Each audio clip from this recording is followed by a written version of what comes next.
इंसान के चेहरे पे जब खुशी होती है, दिलो दिमाग में जब खुशी होती है, तो बंजड़ भी बहारों के मानने लगता है, बाग बगीचे फूलों की खुशबू आने लगती है। और जब आदमी गम में, दुख में, चिंता में डूब जाता है, तो बहारें भी पतझड़ बन जाती हैं। उस परमपिता परमात्मा से, ओम रामदाता से, सतगुरु से जब इंसान प्यार करता है, सच्चे दिल से, सच्ची भावना से, तो यकीन मानो उसकी पतझड़ जिंदगी में कभी आता ही नहीं। एक पौधा होता है, बहुत से बच्चे जानते होंगे, बुजुर्ग जानते होंगे, सदाबहार। उसमें फूल हमेशा रहते हैं, फूल जाते नहीं, इसलिए उसका नाम है सदाबहार। तो जो परम पिता परमात्मा सतगुरु के वचनों पे 100% पहरा देता है, ठोक के दृढ़ यकीन रखता है, ये दो ही बातें काफी हैं। दृढ़ यकीन, वचनों पे पहरा, और साथ में कहीं सेवा और सुमरण करता हो तो सोने पे सुहागा नहीं, सब कुछ ही डायमंड बन जाता है। जो भी बेशकीमती प्लेटिनम कह लो, वो बन जाता है। उनके अंदर कोई गम, दुख, दर्द, चिंता उनको नहीं सताती। संत फकीर ऐसे होते हैं जो सबके लिए जागते हैं, सबके लिए दुआएं करते हैं, ताकि हर मालिक औलाद खुश रहे, सुखी रहे। और जो संत पीर फकीर से जुड़ जाता है,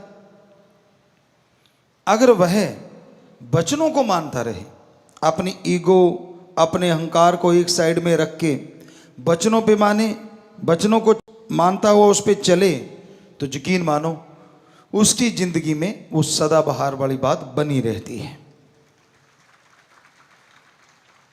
सुख दुख की तमीज नहीं रहती उन लोगों को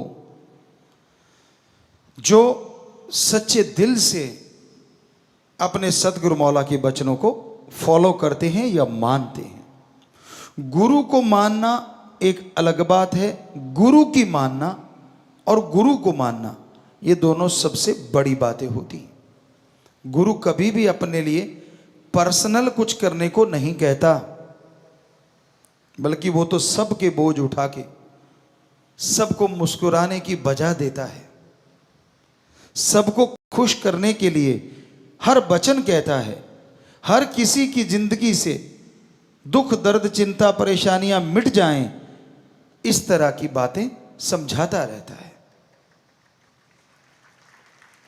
किसी का भी दिल दुखे, संत कभी भी कल्पना नहीं कर सकते।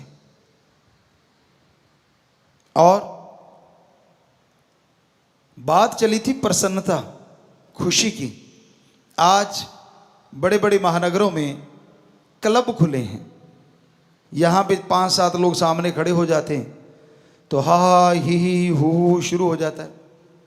वो सामने खड़े होके ऐसी एक्टिंग करते हैं थोड़ा अजीब अजीब, तो सामने वाले हंसते हैं और बदले में पैसे लिए जाते हैं।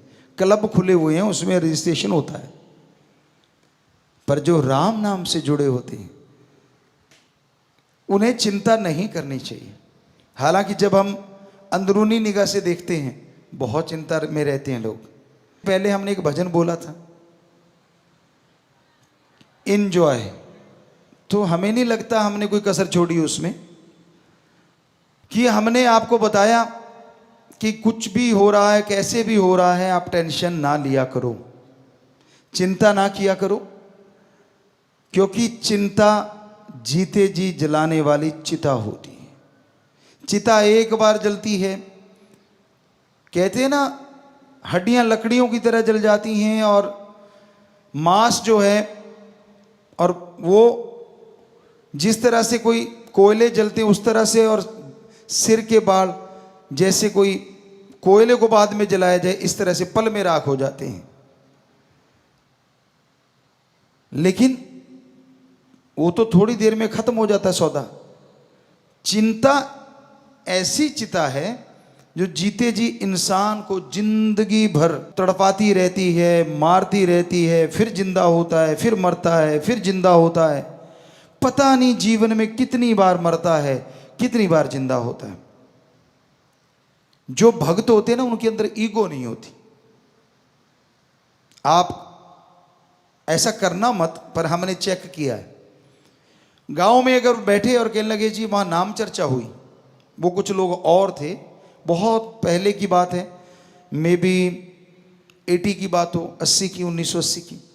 कहने लगे सच्चा सौदा से आए हैं और ये वो। तो हालांकि वो गुमराह हुए थे, लेकिन गांव में लोगों को पता नहीं था इस चीज़ का। तो एक ऐसे पालथी मार के यूं भक्ति पे बैठा ऐसे, अब नाम चर्चा चल रही है और वो यूं बैठा, तो सारे उससे दूर दूर बैठे। हमने कहा भाई क्या हो रहा है? कहती ये तो भक्ति कर रहा। हमारे साथ सज्जन बैठे थे जो हमारे साथ काम किया करते खेतों में, कहने लगे क्या है? हमने कहा ढोंगी है। हम छोटे थे उम्र में, हालांकि 13 साल के थे। कहते आपको कैसे पता? हमने कहा यार अपने थोड़ी ना कोई ऐसी समाधि, अपनी तो आंखें गुरु पे टिकी होती हैं, ताकि मालिक से वो गुरु जुड़ा रहता है। क्या पता काश नूरी जल के मिल जाए, पता नहीं कब मिल जाए। कहता ये तो सच्ची बात है। अरे नाम चर्चा में भी आंखें बंद का क्या मतलब? सतगुरु तो जर्रे जर्रे में है, तो तब भी खोल के आंखें, अगर सिमरन चल रहा है तो वो आंखें खोल के रखते हैं नाम चर्चा में।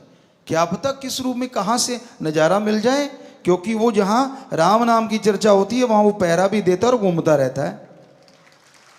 अब आंखें बंद कर ली तो ये तो ढोंग है। कहता अच्छा, मुझे यकीन नहीं आ रहा। कहता नहीं, मगर इसको टच करके देख। वो जरा से उसके पास को तोड़ करके थप्पड़ जड़ा उसकी। तो ये ढोंग करने छोड़ा करो। लोगों को भरमाते हो, लोगों को भटकाते हो, लोगों को दिखाते हो। अरे कदे खस्म यार को दिखाने के लिए, रिझाने के लिए आंखें खोल के भी उसमें निगाह रखा करो। 4 ठुमके लगा दिए, नाच लिए, पास वाला देखता अच्छा कोई बड़े आते थे पहले भी सज धज की, उनके अंदर के कर्म हमें तो अंदर के दिखते थे। अच्छा गुल कुछ और खिलाता है और यहां आके डांस दिखाता है। एडा पोला खसम नहीं जेड़ा मगर चलित्र ना जाने, एदे घर विच ओही हो बस सकदी जेड़ी सब चतराइयां भुल जावे। आपको पहले भी बहुत बार सुनाया ये बातें कि वो राम इतना भोला नहीं है कि आप करो गलत कर्म, करो बुरे कर्म और आके ये वो। किसको रिझा रहा है भाई? किसको मूर्ख बना रहा है? अपने आप को। क्योंकि वो राम पल पल की खबर रखता है। वो गेट की कुंडी लगाई, वो बस काफी है। तो वो सब जानता है। ये ढोंग ढकोसले नहीं करने कभी भी।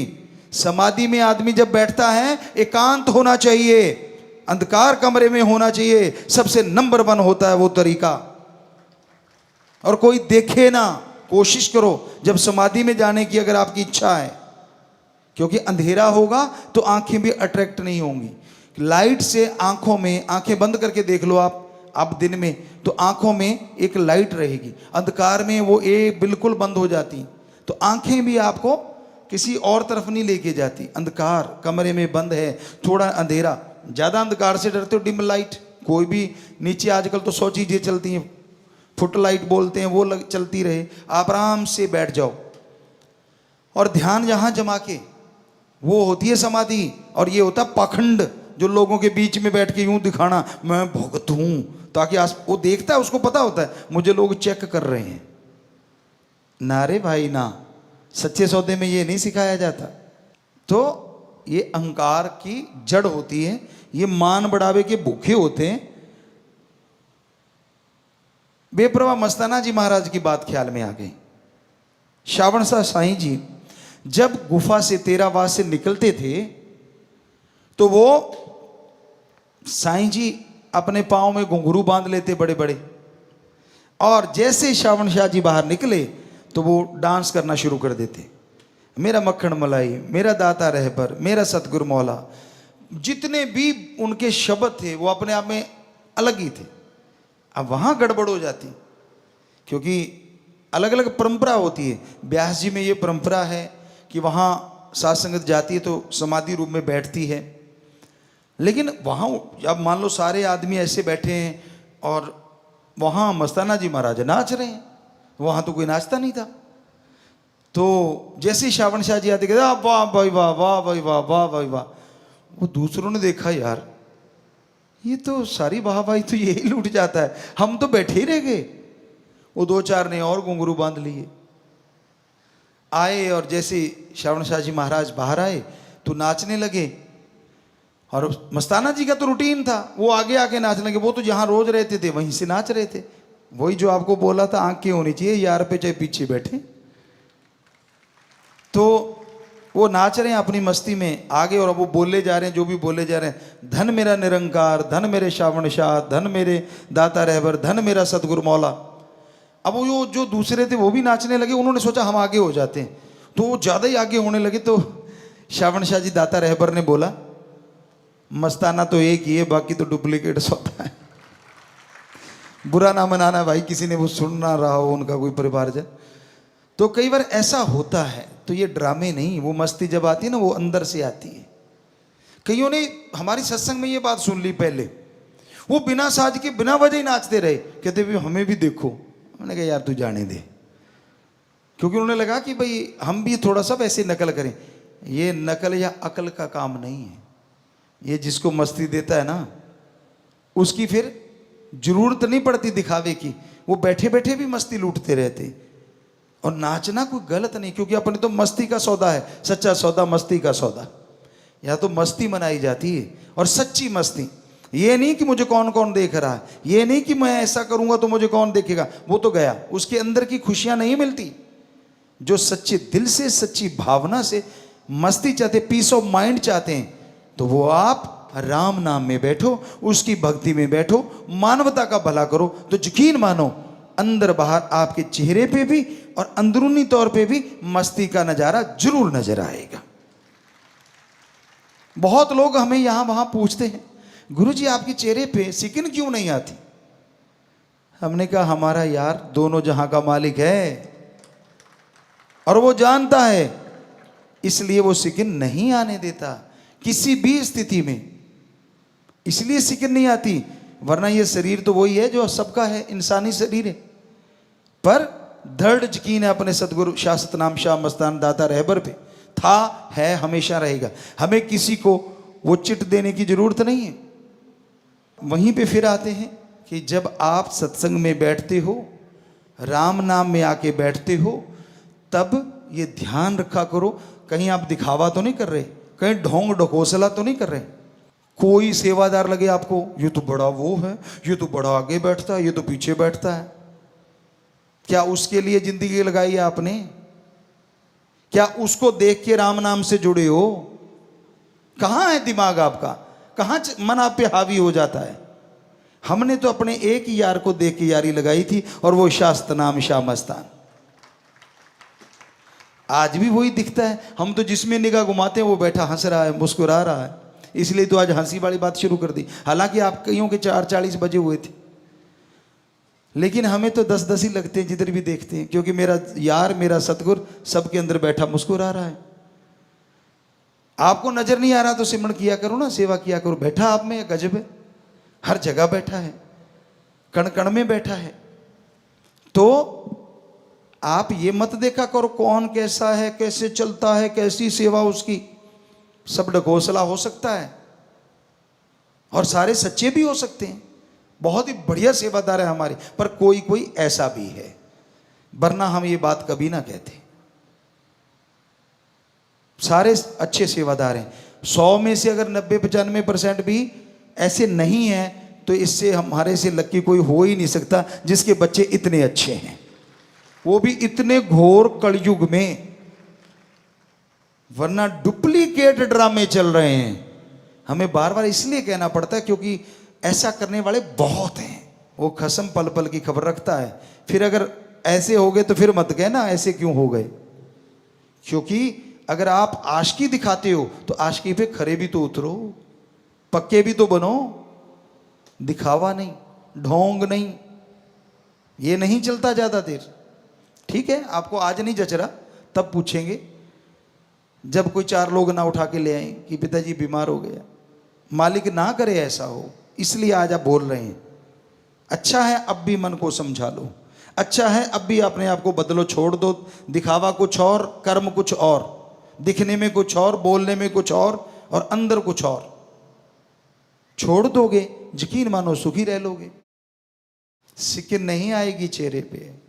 अगर 100% गुरु से प्रीत लगी है, गुरु बिना दूसरी बात ही नहीं आती।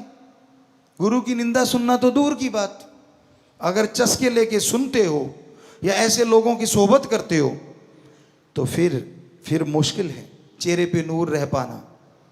इसलिए हाथ जोड़ के विनती है, बुरा ना मनाओ। एक माँ बाप की तरह कह रहे हैं, हम कौन सा कुछ गलत कह रहे हैं, सच्ची बात कह रहे हैं जो कि बेहद कड़वी होती है। कड़वी तो कुनैन भी होती है। पुराने टाइमों में, आजकल शुगर कोटेड आ गया, हमारे ज़माने में मान लो 70-72 में ये देखा करते थे, बड़ी कड़वी कुनैन आती थी और वो लिक्विड होती थी।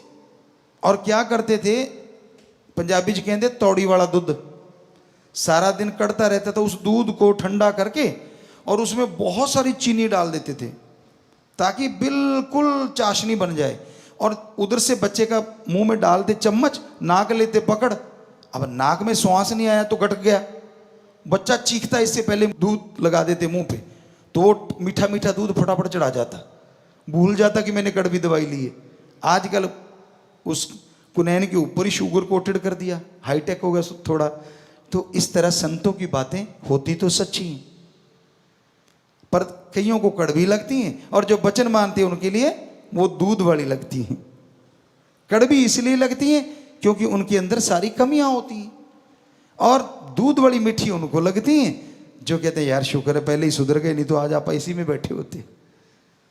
तो भाई हमारा आपका दिल दुखाने का नहीं, तभी हमने खुशी से शुरू किया कि बेटा खुश रहा करो, मस्त रहो, जो होना है वो राम जानता है, जो करना है वो राम ने करना है। हमारा काम मेहनत करना है, हमारा कर्तव्य मेहनत हिम्मत करके कर्म योगी और ज्ञान योगी बनना है। फल वो सदगुरु मौला जरूर देंगे, अवश्य देंगे, कोई कमी नहीं छोड़ेंगे।